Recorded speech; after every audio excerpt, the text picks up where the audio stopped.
الحمد لله رب العالمين والصلاة والسلام على أشرف الأنبياء والمرسلين نبينا محمد وعلى آله وصحبه أجمعين۔ برادران اسلام، دینی اور ملی بھائیوں، دوستوں اور ساتھیوں، آپ کو معلوم ہونا چاہیے کہ نبی کریم صلی اللہ علیہ وسلم کی اتباع اور پیروی میں کامیابی ہے، کامرانی ہے، نجات ہے۔ نماز کے مسائل میں بھی اللہ کے رسول صلی اللہ علیہ وسلم نے فرمایا صلو کما رأیتمونی اصلی، صحیح البخاری۔ اور اللہ کے رسول صلی اللہ علیہ وسلم کے صحابہ سے ثابت ہے کہ آپ رکوع جاتے ہوئے اور رکوع سے سر اٹھاتے ہوئے اور تیسری رکعت کے لیے جب کھڑے ہوتے تو رفع الیدین کیا کرتے تھے۔ یہ سنت متواترہ ہے، سنت متواترہ ہے۔ اس کے خلاف بعض الناس ادھر کی روایت ادھر کی روایت، یہاں تک کہ عبداللہ بن عمر رضی اللہ عنہما سے رفع الیدین رکوع میں جاتے ہوئے، رکوع سے سر اٹھاتے ہوئے متعدد کتب ستہ کے اندر موجود ہے۔ اس کے باوجود معانی الآثار کے حوالے سے کچھ لوگ دلیل پیش کرتے ہیں اور کہتے ہیں کہ مجاہد کا بیان ہے، میں عبداللہ بن عمر رضی اللہ عنہما کے پیچھے نماز پڑھا تو وہ صرف تکبیر اولیٰ کے وقت ہی رفع الیدین کیا کرتے تھے۔ تو کیا یہ بات درست ہے؟ یہ روایت صحیح ہے؟ اس کا جواب دینے سے پہلے آپ کو بتا دوں کہ امام بخاری نے جزء رفع الیدین کے اندر نافع کی روایت، کس کی؟ یہ کس کی روایت ہے؟ یاد رکھیے گا، یہ مجاہد کی روایت ہے۔ اور نافع کی روایت امام مالک کے نزدیک سب سے زیادہ سلسلۃ الذہب ہے۔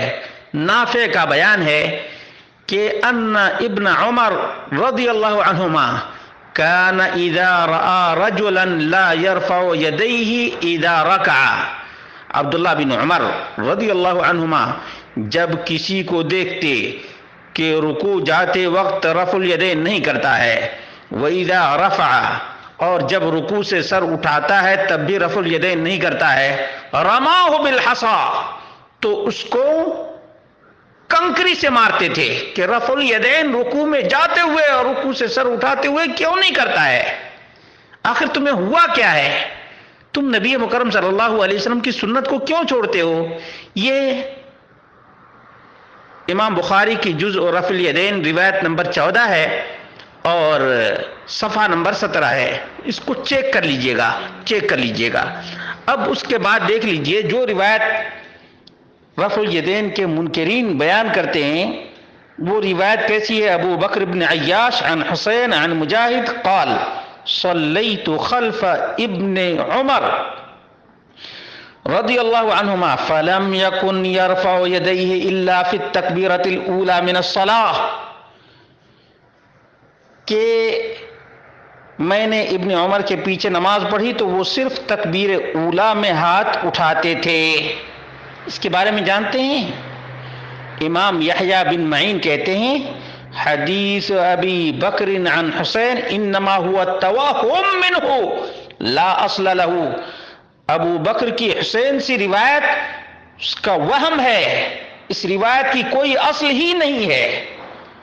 دیکھیے جزء رفع الیدین اور نصب الرایہ کے اندر بھی، یہ زیلعی حنفی کی کتاب ہے، حنفی کی کتاب سے حوالہ دے رہا ہوں، جلد نمبر 1 اور صفحہ نمبر 392۔ نصب الرایہ یاد ہے نا؟ تخریج احادیث الہدایہ، یاد رکھیے اس کو، کم سے کم معلوم ہو جائے گا کہ رفع الیدین نہ کرنے والے کیسے کیسے لوگوں کو شامل کرتے ہیں اور اپنے اماموں تک کو بھی نہیں دیکھتے ہیں۔ یہاں تک کہ یہ امام ابن معین کی جرح مفسر ہے، اور خاص طور سے امام ابن معین کا جو مقام ہے امام جرح و تعدیل ہے۔ اسی طرح سے امام احمد بن حنبل نے واضح کیا، امام احمد بن حنبل رواہ ابو بکر بن عیاش عن حسین عن مجاہد عن ابن عمر وہو باطل، سے ابو بکر بن عیاش نے حسین عن ابن عمر کی سند سے روایت کیا ہے اور یہ باطل ہے۔ مسائل احمد روایت ابن ہانی جلد نمبر 1 صفحہ نمبر 50. امام دارقطنی نے فرمایا قالہ ابو بکر بن عیاش عن حسین وہو وہم منہ او من حسین. دیکھا کہ ائمہ حدیث نے ابو بکر بن عیاش کی اس روایت کو وہم اور خطا قرار دیا ہے. معلوم یہ ہوا کہ یہ روایت باطل ہے اور بے اصل ہے، بے بنیاد ہے اور عبداللہ بن عمر رضی اللہ عنہ کی صحیح ترین روایات کے خلاف ہے. اس لیے جو لوگ اس سے استدلال کرتے ہیں انہیں اللہ رب العالمین سے ڈرنا چاہیے. کم سے کم امام بخاری کی جزء رفع الیدین ایک مرتبہ پڑھ لینا چاہیے تاکہ معلوم ہو جائے کہ کس طرح سے عبداللہ بن عمر رضی اللہ عنہما رکوع میں جاتے ہوئے اور رکوع سے سر اٹھاتے ہوئے رفع الیدین نہ کرنے والے کو کنکری مارا کرتے تھے. رماہ بالحصا